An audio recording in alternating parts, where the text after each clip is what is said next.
자, 첫 번째 이제 우리 명제를 배웁니다.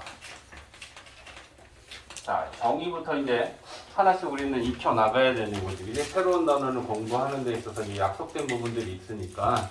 자, 명제는 문장일 수도 있고 식일 수도 있어. 이건 형태야. 근데 분명하게, 명확하게 다 같은 의미죠.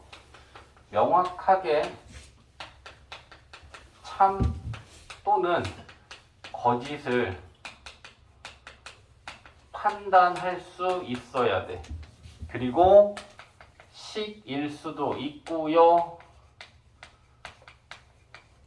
문장일 수도 있어. 그러니까 누구에게나 다 이게 참이니 거짓이니라는 문제를 던졌을 때 다 모두 다 참이면 다 참입니다라고 나와야 되고 거짓이면 모두 다 거짓이라고 얘기될 수 있는 문장이나 식을 우리는 명제라고 해.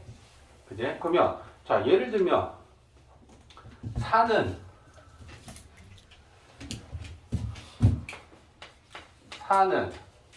이의 배수이다. 자, 문장이야. 그지? 그럼 우리에게는 문장이 지금 하나 주어졌는데 얘가 참이냐 거짓이냐를 우리가 모두가 판단한다라고 한다면 수학적인 기본적 우리가 지식만 있다라고 한다면 사는 이의 배수다는 거 우리가 모두 다 참이라고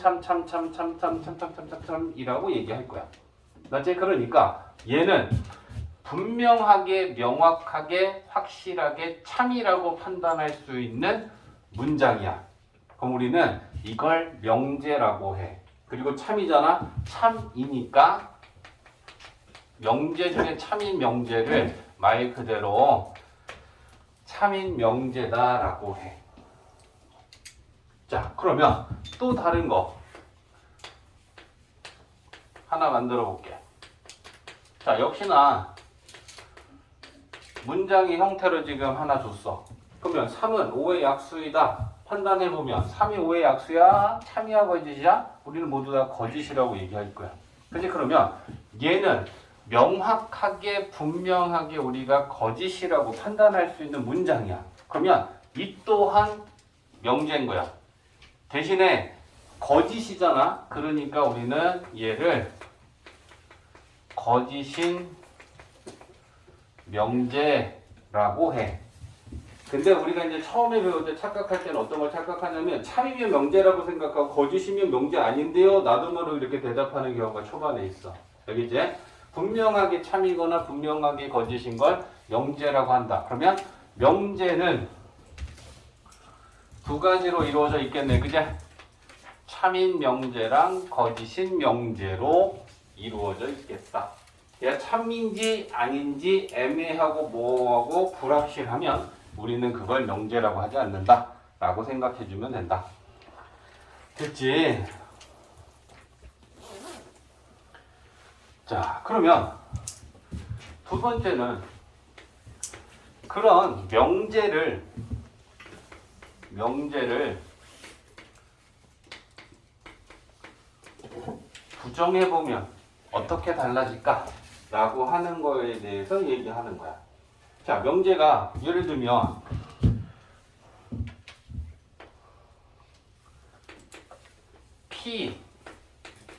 P이다 라고 하는 명제가 있어.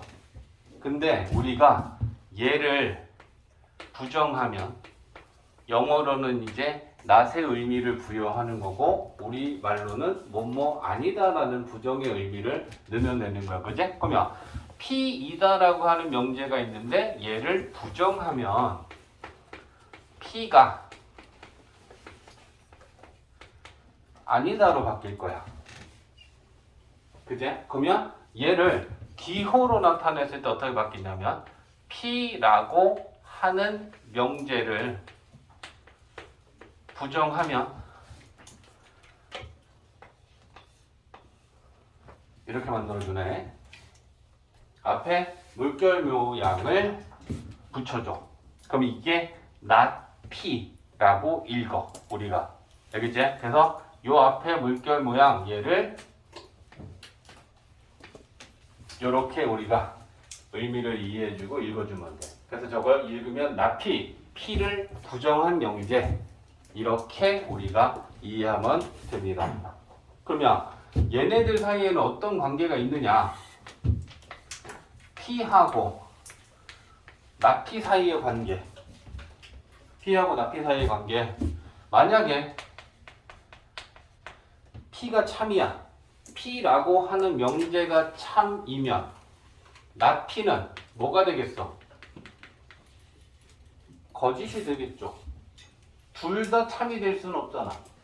맞지? 만약에 명제가 있는데 나는 사람이다. 나는 명제가 참이야. 그럼 그걸 부정하면 나는 사람이 아니다도 참이 될 수는 없는 거잖아.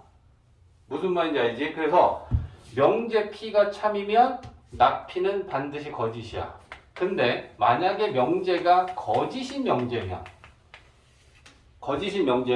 그걸 부정한 나 P가 반드시 참이 될 거야. 자, 이리 와봐. 요게 P야. 그럼 이 P라는 명제가 있어. 3은 5의 약수에다가 지금 참이야, 거짓이야? 거짓이지. 그럼 얘를 부정하면 어떻게 돼? 3은 5의 약수가 아니다라고 만들겠지. 그럼 3은 5의 약수가 아니다라는 건 참이 되잖아. 맞지? 원래의 명제가 거짓이면 걔를 부정하면 참이 돼.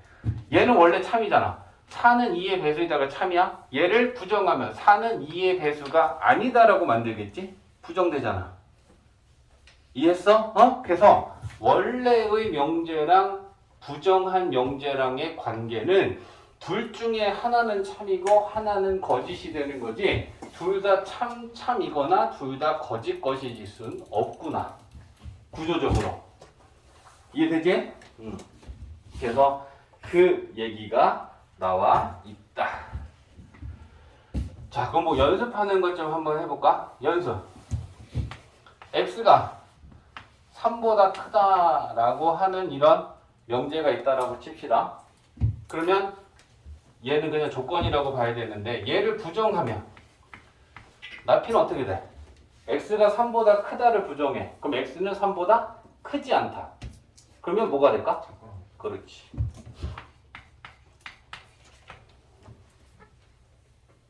이해되지? 자, 수직선으로 가볼게. 밑에 안 보이니까. 여기 x가 3이 있어. 근데 그게 3보다 크다면 3을 포함하지 않고 이거지. 그럼 전체 수직선에서 P가 아닌 애들이 나P잖아. 그러면 나P에 해당하는 애들은 3을 포함해서 여기 있는 애들이 나P잖아. 요게 P면 수직선에서 이해되지, 그지? 전체 수에서 3보다 크다라는 게 P야. 그러면 P가 아닌 애들은 3보다 같거나 작은 애들. 맞지? 얼마든지 우리 연습할 수 있죠. 그럼 얘 x가 만약에 3보다 크거나 같다야. 그럼 얘를 부정하면 어떻게 돼? 3보다 크거나 같다를 부정하면 빨리 작다만 되죠. 여기 등호가 포함되어 있잖아. P에 3이 들어있잖아. 그러면 P가 아닌 애들에는 3이 빠져야지. 이해되냐? 그래서 우리는 크다, 같다, 작다 이렇게 세 개를 가지고 얘기할 때 잘 봐. 얘 읽을 때 우리 뭐라고 읽어? 크다라고 읽었지. 그럼 크다를 부정하면 나머지 작거나 같다야. 이해됐어? 얘 우리 뭐라고 읽어? 크거나 같다라고 있지. 크거나 같다를 부정하면 작다야. 작거나 같다 부정하면 크다야. 작다 부정하면 크거나 같다야. 그럼 잡았지? 세 개를 가지고 나타냈을 때 얘를 뺀 나머지를 얘기하는 거니까 크다냐 같다냐 작거나 같다냐를 가지고 부정하면 나머지 얘기해주면 되는 거야. 쉽게 얘기하면. 이해되지? 자, 그 다음 자, 그럼 이제 명제랑 구분되어지는 애가 조건이야, 조건.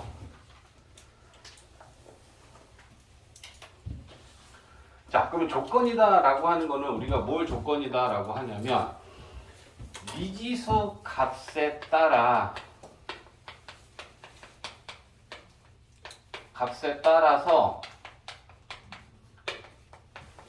참이 되거나 또는 거짓이 되는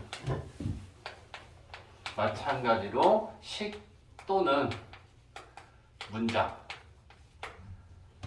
이걸 우리가 조건이라고 그래요. 그럼 제일 중요한 건 지금 우리가 조건하고 명제하고 구분을 해야 돼. 명제는 명확하게 확실하게 참이나 거짓을 판단할 수 있어요. 봐봐. 형태로는 구분이 안 가잖아. 명제도 식이나 문장이고 조건이라는 애도 식이나 문장이니까 우리가 형태를 보고 식이면 명제고 문장이면 조건이야 이렇게 얘기할 수 있는 게 아니잖아. 그지? 그러니까 앞에 내용을 가지고 판단해야 되지. 명제는 분명하게 참이나 거짓을 판단할 수 있어야 돼. 조건은 x 값에 따라서 참이 되거나 거짓이 된대. 그럼 예를 들면 쌤이 하나 써볼게.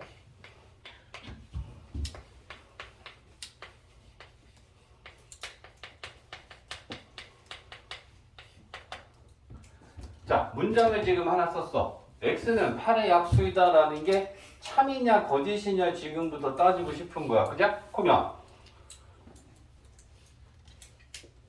참이야 거짓이야?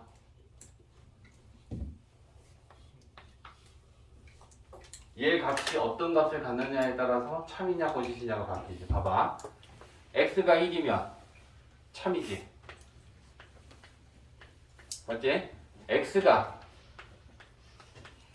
2면 참이지. 3 넣으면 3은 8의 약수야? 거짓이지. 4 넣으면 4는 8의 약수야? 참이지. 5면 거짓이지. 6이어도 거짓이지. 7이어도 거짓이지. 8이면 참이지. 자, 우리는 지금 직접 보고 있는 거지. x라는 미지수 값이 어떤 값을 갖느냐에 따라서 참이 되기도 하고 거짓이 되기도 하고 하는 이 문장, 이걸 우리는 조건이다라고 하는 거야. 얘는 참이 될 수도 있고 거짓이 될 수도 있는데 그걸 무엇에 따라 달려 있느냐? x, 미지수 값에 따라서 어떤 값이냐에 따라서 참이 될 수도 있고 거짓이 될 수도 있다라는 거야. 분명히 조건하고 명제는 달라. 맞지? 얘는 분명하게 참이냐 분명하게 거짓이냐라는 걸 우리가 판단할 수 있었어. 조건은 이 미지수 값에 따라 우리가 판단할 수 있는 거야. 참이 되기도 하고 거짓이 되기도 하고. 그리고 여기서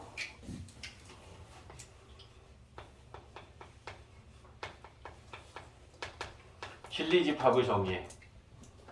진리집합이다라는 것은 이 진리는 야 이건 진리야 라는 뜻은 뭐야? 항상 옳다라는 의미가 진리잖아. 그래서 그러니까 진리집합이라는 건 항상 옳은 애들이 원소로 이루어진 집합을 우리가 진리집합이다라고 하는데 정의는 진리집합은 조건이 참이 되는 원소로 이루어진 집합. 이걸 우리가 진리집합이다라고 정의해. 집합이니까 대문자로 쓰겠죠? 그러면 이게 지금 조건 P인데 이 조건 P가 참이 되는 원소로 이루어진 집합을 진리집합이라고 한다. 그러면 얘는 언제 참이 됐느냐? 1, 2, 4, 8일 때 참이 됐잖아. 이렇게 쓰는 거지. 진리집합이다라고 하면 어떤 조건이 참이 되도록 만드는 미지수 값으로 이루어진 집합. 가은아, 네. 조금만 힘내. 네. 아직 실타임은 아닌데 이거 하기가 좀 힘든가 봐. 이해되지? 진리집합. 그러면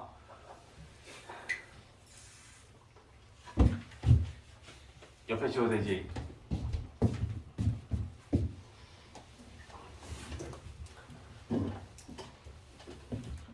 자, 봐봐. 조건 P가 있는데 이 조건 P의 진리 집합을 라지 P라고 나타낸다면 P를 부정하면 나피가 되잖아. 그제? 그러면 이 나피라는 것도 조건이잖아. 조건 P를 부정하면 나 P가 돼. 그러면 이 나 P의 진리 집합은 뭐가 될까? 빼집합. 무엇에? 진집합이니까. 이렇게 되겠지. 자, 벤 다이어그램으로 조금 더 봐볼게. 전체 집합이 있어. 그 전체 집합 안에 조건 P가 참이되도록 하는 진리 집합 라지 P가 자 이렇게 있다라고 쳐. 그러면 이 안에는 조건 P를 참이되도록 하는 애들이 저 안에 다 들어있잖아.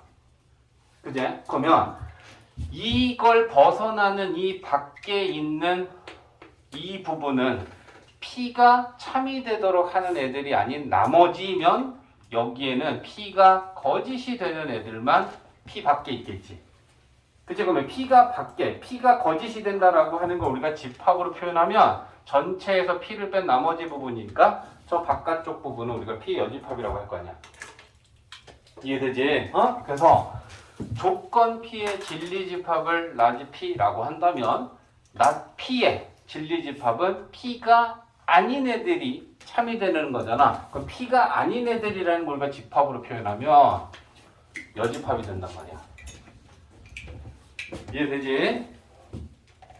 눌러줘. 얘네들도 뜻이야.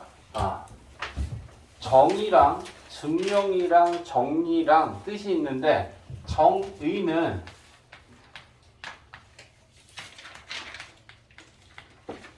용어의 뜻이야. 그 다음에 증명은 어떤 명제가 있었을 때 참임을 밝히는 과정을 우리가 증명이다라고 하니까 책에 있는 거 그대로 보면 돼. 그래서 어떤 명제가 참임을 설명하는 거야. 이제 이 명제에서 뒷부분에 증명법이 나와. 대우증명하고 기술법이라고. 이제 거기가 제일 어렵겠죠. 어떤 명제가 참임을 설명하는 과정, 그걸 우리가 증명이다라고 해. 그리고 정리가 좀 이제 너네가 헷갈려 하는데 정리는 이미 우리가 당연하게 참임을 아는 사실인데 걔네들을 증명하는 데 갖다가 이용해. 알겠지? 그래서 정리라는 거 쉽게 얘기하면 용어의 뜻이잖아. 이미 참임이 밝혀진 수학적 사실. 얘는 증명이 필요 없는 거야. 여기에는 주로 도형의 성질이 들어가. 그래서 학교 시험에서 쉬운 객관식 문제로는 다음 1, 2, 3, 4, 5 중에 다른 하나를 골라라 라고 했을 때 이 정의와 정리를 구별하는 문제가 나오기도 해. 1, 2, 3, 4, 5 중에 4개는 정의고 하나가 정리가 들어가 있으면 그 중에 정리가 무엇인지 우리가 구분하는 거야. 이해되지? 자, 예를 들면 이런 거야.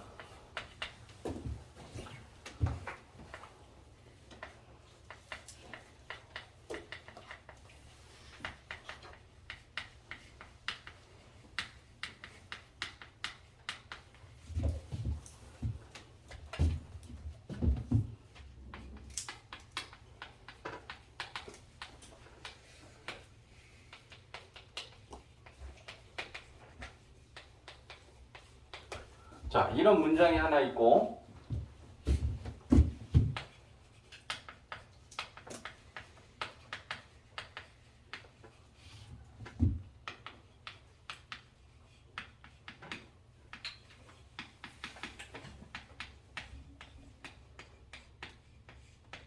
자, 이런 문장이 하나 있어.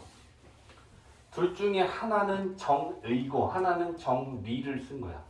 그러면 정의는 무조건 하나밖에 없어. 우리가 이건 이 뜻으로 우리가 약속하자라는 게 쉽게 얘기하면 정의고요. 정리는 이미 참임이 우리가 당연하게 알고 있는 수학적 사실들, 그 안에는 도형의 성질들이 다 포함돼.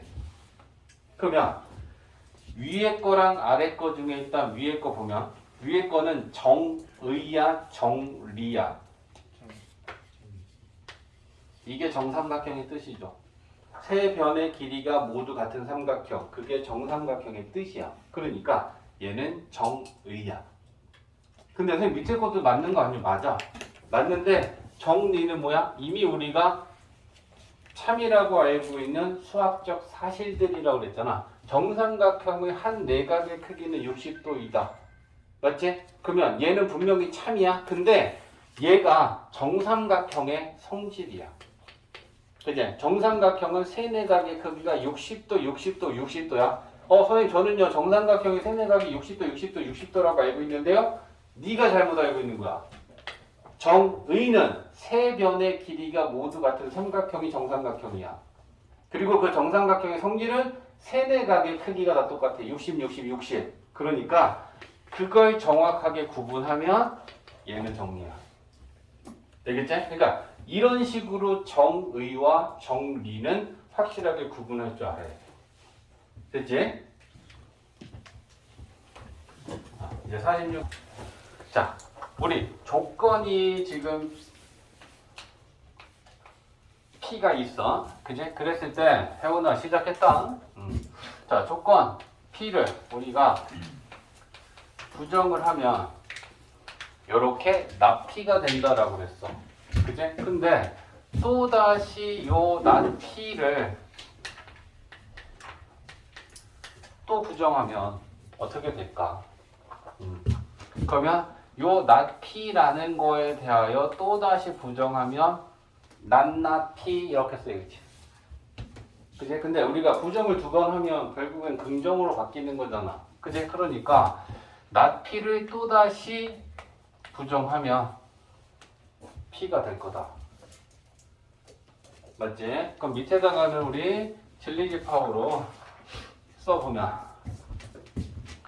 자, 조건 P의 진리집합은 라지 P. 그죠? 그러면 납 P의 진리집합은 P의 여집합. 맞지? 근데 납 P에 또다시 부정을 하면 요게 납 P의 진리집합이 P의 여집합이었고 그거에 대하여 또다시 낫을 한다는 건 여집합의 여집합이 되겠죠.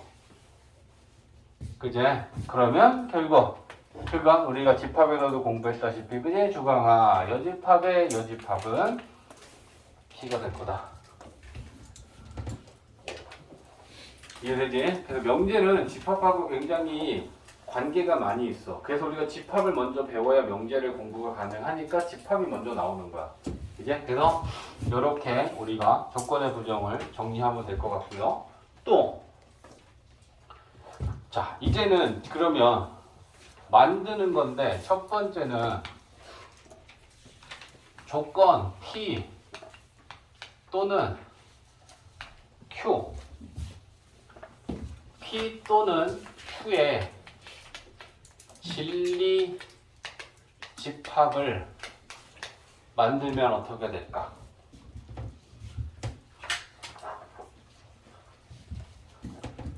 조건 P의 진리 집합은 라지 P고요. 그죠? 그 다음에 조건 Q의 진리 집합은 라지 Q야. 그제? 그리고 잘 생각해봐. 우리가 집합의 연산 배웠을 때 합집합, 교집합, 차집합, 여집합 이런 거 다 조건제식법으로 정의됐을 때 어떤 집합만 또는으로 정의가 됐었지? 합집합이지. 맞지? 그래서 또는이다 라고 하는 집합은 합집합이 돼. 그래서 P 또는 Q라는 조건의 진리집합을 표현하면 P 합집합 Q가 된다는 얘기야. 이해되지? 자, 그러면 조건 P 그리고 Q. 자, 이건 뭐냐? P도 만족하고 그리고 Q도 만족하는 조건 PQ를 모두 만족하는 진리집합을 지금 얘기하려고 하는 거지. 그제? 조건 P의 진리집합 라지 P, 조건 Q의 진리집합 라지 Q. 그제? 그리고라고 정의되는 게 교집합이잖아. 둘 다 모두 만족하는 원소들. 그제? 그래서 요렇게 돼. 이해되지? 자, 그러면 우리가 연결을 좀 시켜놔야 되는 게 또는을 집합으로 표현하면 합집합이고 그리고를 집합으로 표현하면 교집합이야. 이해되지? 자, 또는이라는 건 둘 중에 하나만 의미하는 거, 하나만 만족해도 되니까 A 또는 B에 있는 거니까 합집합으로 우리가 표현할 수 있는 거고 A와 B, P와 Q 모두 다 만족하는 건 교집합에 해당하는 원소들이 될 거니까. 이해되지? 자, 그러면 세 번째는 P 또는 Q 얘를 부정해보자. 네 번째는 P 그리고 Q를 부정해보자.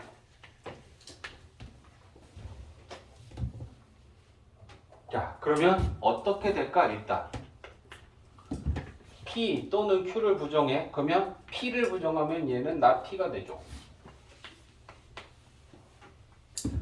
또는은 부정하면 그리고가 되고 그리고는 부정하면 또는이 돼. 그리고랑 또는 교집합과 합집합은 서로 부정의 관계야. 또는은 부정하면 그리고가 돼. 그 다음에 Q를 부정하면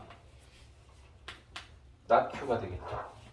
그죠? 그러면 얘를 집합으로 나타내보면 not P의 진리집합은 P의 여집합, not Q의 진리집합은 Q의 여집합, 그리고 교집합. 되지? 자, 밑에 것도 마찬가지로, 그지? P 그리고 Q를 부정하면 not P 그리고를 부정하면 또는 not Q 이렇게 돼. 그럼 마찬가지로 얘를 집합으로 표현하면 not P는 진리집합, P의 여집합, not Q는 Q의 여집합, 또는이니까 합집합. 이렇게 나타낼 수 있다는 거지. 그래서 진리집합, 우리는 조건을 진리집합으로 표현하면 이렇게 나타낼 수 있겠다라고 하는 것까지 보는 거야. 그지? 자, 그러면 연습을 또 조금 해보면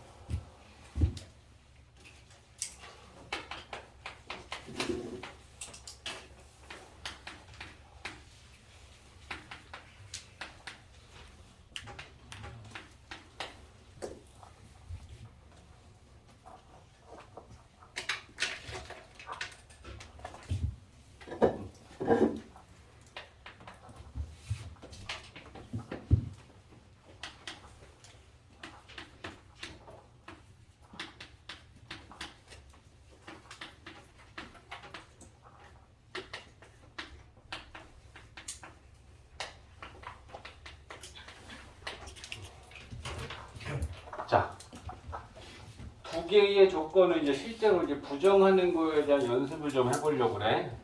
자, x가 2이고 y도 2이다 라고 하는 조건이 있는데 얘를 부정해. 그러면 우리는 어떤 생각을 하면 되니?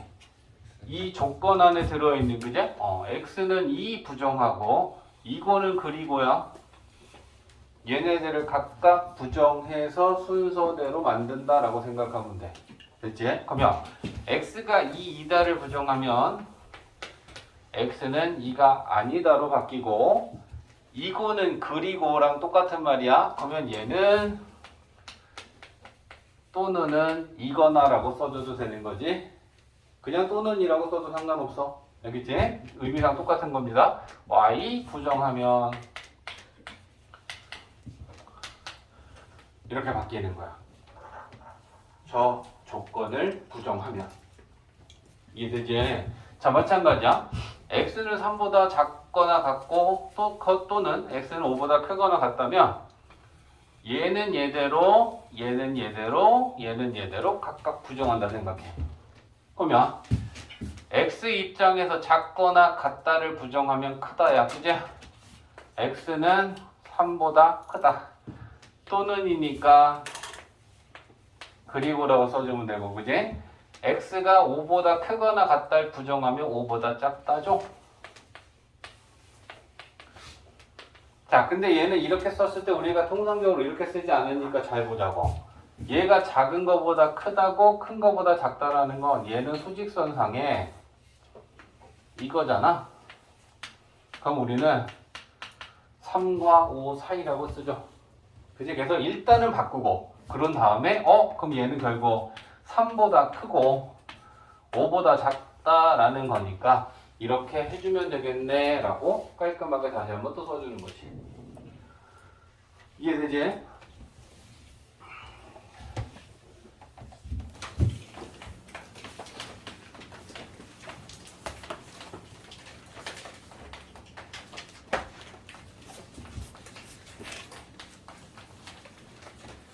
자, 명제는 그게 반드시 분명하게 참이거나 분명하게 거짓인 문장이나 식을 우리가 명제라고 한다고 했잖아. 그지? 그러면 일단 첫 번째, 그러면 명제는 구조가 어떻게 이루어져 있느냐라는 거에 대해서 좀 더 자세하게 들어가는 거야. 명제는 가정 플러스 결론으로 이루어져 있어. 구성이 이렇게 되어 있어. 명제의 구성이. 그래서 우리가 명제를 얘기할 때 가정 부분을 P라고 하고 결론 부분을 Q라고 하면 이 명제라고 하는 애를 우리가 P이면 Q이다. 이렇게 얘기한다는 거지. 그랬을 때 요 P가 결국은 가정인 거고요. Q가 결론이 돼. 근데 P면 Q이다 라고 하는 것도 우리는 조금 더 기호적으로 지금 표현하고 싶은 거야. 좀 더 기호적으로. 그래서 얘를 어떻게 쓸 거냐면요.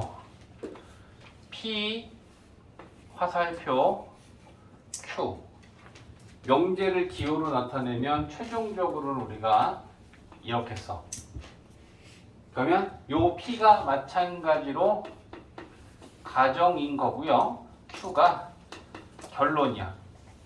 그래서 우리는 저렇게 화살표를 이용해서 P면 Q이다 라고 하는 명제를 저렇게 써. 그러면 우리한테 지금 명제가 이렇게 P이면 Q이다 라고 하는 명제가 주어졌을 때 우리가 이 명제가 참인지 거짓인지를 판단해야 될 거 아니야. 그지? 그러면 어떻게 우리가 참인 걸 판단할 수 있고 어떨 때는 우리가 거짓이라고 판단할 수 있느냐 그 방법에 대해서 얘기를 하려고 해. 알겠지? 그러면 자, 이 P면 Q이다라는 명제가 참이 될 때는 진리집합 사이에 포함 관계가 성립하면 참이 돼. 즉 무슨 얘기냐면 조건 P의 진리집합 라지 P, 조건 Q의 진리집합이 라지 Q였을 때 P면 Q이다라는 명제가 참이 되려면 P가 Q에 포함이 되는 부분집합이 되면 진리집합 사이에 이런 부분집합 관계가 성립하면 참이고 거짓일 때는 P가 Q에 포함되지 않으면 우리가 거짓이다 라고 판단할 수 있는 근거가 돼. 진리집합 사이에 포함 관계를 가지고 따진다라는 얘기야. 그리고 거짓일 때는 또 다른 방법이 한 가지가 더 있어. 그게 반례. 자, 이제 이 모든 거에 대해서 이제 한번 쭉 설명을 한번 해볼게. 명제가 있는데,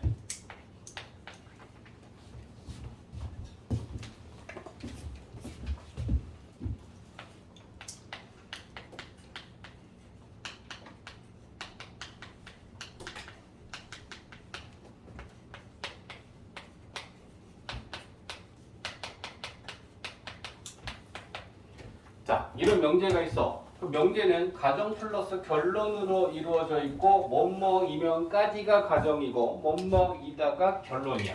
그러면 뭐뭐이면이라는 게 x가 4의 배수이면이 이게 가정의 조건 p인 거고 뭐뭐이다에 해당하는 얘가 결론의 조건 q겠죠.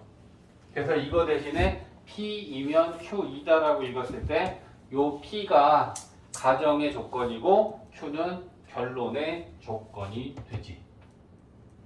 얘만 놓고 보면 조건이지. 왜? X값에 따라서 사이 배수가 되는 거, 참이 되는 거, 거짓이 되는 건 X값에 따라 달라지니까. 그치? 그러니까 명제는 조건으로 이루어져 있는 거지. 가정의 조건, 결론의 조건.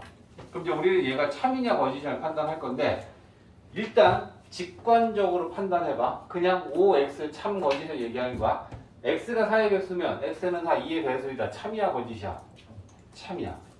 그냥 이거 우리가 분명하게 참이야. 근데 이걸 한번 확인해 볼 테니까 봐봐.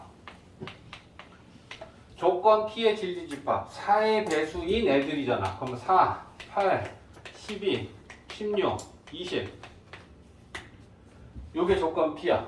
그죠? 그 다음에 조건 Q는 2의 배수니까 2, 4, 6, 8 요게 조건 Q야. 그제? 자, P의 모든 원소가 Q에 모두 속해 있을 때 우리는 P가 Q에 포함된다. 부분 집합이다 라고 얘기한다 했어. 그제? 4 있지? 8 있지? 12도 있고요. 16도 있고요. 계속 다 포함되고 있어. 그지? 그러니까 진리집합 P가 Q의 부분집합이야. 그랬을 때 우리가 판단해보면 아, 명제가 참이구나 라는 걸 알 수 있어. 맞지? 이게 진리집합 사이의 포함관계라고 따지는 거야. 그러면 얘는 우리가 분명히 참인 명제가 맞고요. 그게 참인 명제일 때는 진리집합 사이에 이 포함관계가 성립하는구나 라는 걸 알 수 있어. 그러면 거짓을 만들어 볼게. 역을 만들어서 거꾸로 x가 2의 배수이면 x는 4의 배수이다. 자, 이렇게 역을 만들었어. 그러면 우리는 얘는 일부러 이제 우리가 작정을 하고 거짓이 명제를 만든 거니까 이제 내용을 한번 생각해 보자라는 거잖아. 이번에는 얘가 P인 거고 얘가 Q인 거잖아. 그제? 그러면 진리집합 P는 2의 배수들이니까 2, 4, 6, 8, 10 요게 진리집합 P야. Q는 4의 배수들이니까 4, 8, 12, 16, 20 이거야. 자, 우리는 얘가 분명히 거짓인 명제다라고 하는 걸 확신을 갖고 있어. 그죠? 그러면 포함 관계가 성립하는지 확인해 보면 2가 없잖아. 6도 여기에 없잖아. 그제? 그러면 우리는 P가 Q에 포함되지 않는다라고 하죠. 그랬을 때 진리집합 사이에 포함되지 않았을 때 이 명제는 분명히 우리가 거짓이라고 판단하면 되겠구나라는 걸로 연결시키면 되는 거지. 이해되지? 그 다음에 반례가 뭐냐면 이 반례의 뜻은 명제가 거짓임을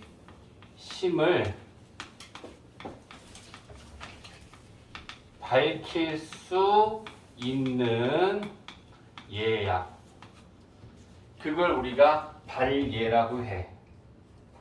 반대가 되는 예, 거짓인 예라는 뜻이 발예야. 그러면 명제가 거짓임을 우리가 볼 수 있는 거는 이게 왜 거짓이야? 선생님 P가 Q에 포함이 안 되잖아요. 오케이. 그럼 또 다른 사람한테 물어봐서 얘가 왜 거짓이야? 그랬을 때 선생님 X라고 하는 애가 6이 분명히 P의 원소잖아요. 근데 6은 Q에 없잖아요. 오케이. 이게 또 올바른 설명이 될 수 있다는 거지. 그러면 2도 있고 6도 있고 10도 있고 그지? 그 사의 개수가 아닌 애들 중에 딱 정확한 하나를 붙잡아서 6은 여기에 속하지 않으니까 거짓입니다 라고 얘기하면 게임이 끝난 거야. 수학에서는 무수히 많은 참인 경우가 있어도 안 된 경우가 단 하나라도 있으면 그건 수학에서는 거짓이야. 그러니까 이 발예라는 건 여러 개도 필요 없어. 정확하게 맞는 애 하나만 딱 끄집어내서 X는 6, 거짓, 오케이, 끝. 이렇게 돼버리는 거야. 그게 발예야. 알겠지? 그러니까 이 명제가 거짓이라는 걸 우리가 설명할 때 누구는 선생님 진리집합 P가 진리집합 Q에 포함되지 않으니까 거짓입니다. 오케이, 맞았어. B라고 하는 사람은 선생님 저는 X는 6이라는 애가 이 Q에 속하지 않으므로 거짓이라고 얘기하겠습니다. 오케이, 너는 적절하게 발예를 찾았구나. 이렇게 되는 거야. 그러니까 방법적으로는 명제가 거짓임을 밝히는 건 둘 중에 하나를 갖고 우리가 판단하면 된다는 얘기야. 진리집합 사이의 포함 관계를 갖고 판단을 하든 발예를 찾아서 판단을 하든. 알겠지? 참일 때는 진리집합 사이의 관계가 항상 이게 성립해야 돼. 그러면 참이라고 얘기하면 돼. 근데 거짓일 때는 이걸 가지고 판단해도 좋고요. 발예를 가지고 판단해도 괜찮다. 이렇게 되는 거지. 이해되지? 응. 자, 봐봐. 이제 마지막 개념입니다. 그러면 발예는 좀 중요하는데 발예의 위치, 발예는 어디에 있느냐라는 걸 생각하는 거야. 자, 봐봐. P이면 Q이다라는 걸 한 줄의 화살표로 표현하면 얘는 참인지 거짓인지 확인이 안 된 명제야. 알겠지? 근데 만약에 얘가 분명하게 참임이 확인됐어. 그럼 우리는 P, Q하고 두 줄의 화살표를 쓰면 이건 분명하게 참임이 이미 증명이 끝난 명제를 나타낼 때 저렇게 나타내. 일단 이 한 줄과 두 줄 구분해. 자, 그 다음에 지금 발예에 대해서 얘기를 하는 거야. 그러면 이 명제가 얘들아 거짓이라면 진리집합 P가 Q에 포함되지 않는다라는 거잖아. 그제? 그러면 우리가 진리집합을 표현했을 때 요렇게 요렇게 있었어. 그러면 거짓이라고 우리가 얘기할 수 있는 발예는 1번, 2번, 3번 어디에 있어? 발예는 P 중에 Q에 포함되지 않는 애들이 발예잖아. 그제? 그러면 P 중에 Q에 포함되지 않는 애들은 어디 있니?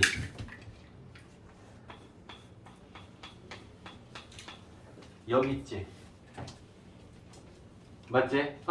여기에 있는 애를 우리가 딱 끄집어내서 얘는 Q에 포함되지 않는다라고 얘기하는 순간 발예가 되고 거짓이 증명이 끝나는 거 아니야. 맞지? 그러면 발예는 어디에 있냐면 진리집합 사이에 차집합에 있네. 그제?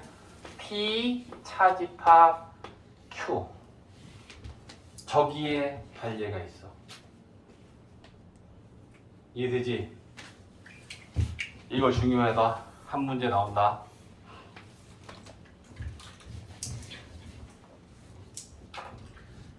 그래서 딱 저 내용을 이해하면 발예는 어디 있어? 진리집합 사이에 차집합에 발예가 있어. 그러면 이런 얘기 하지 않겠어? 예. 자, 나 P이면 Q이다 라고 하는 명제가 거짓이야. 그러면 그걸 거짓이라고 들 수 있는 반례는 어디에 있을 것이다. 얘를 진리집합으로 표현해. 나 P의 진리집합은 뭐야? P 여집합이지. Q의 진리집합은 뭐야? Q지. 얘네들의 차집합의 관례가 들었다.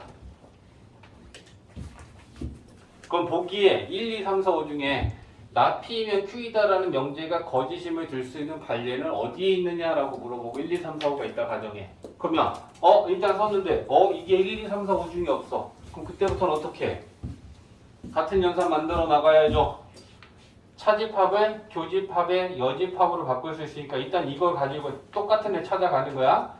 교집합의 여집합으로 바꿀 수 있어. 그제? 근데 이것도 보기 없어. 그럼 어떻게 할 거야? P 합집합, Q의 여집합. 이게 있어. 이게 답이겠지.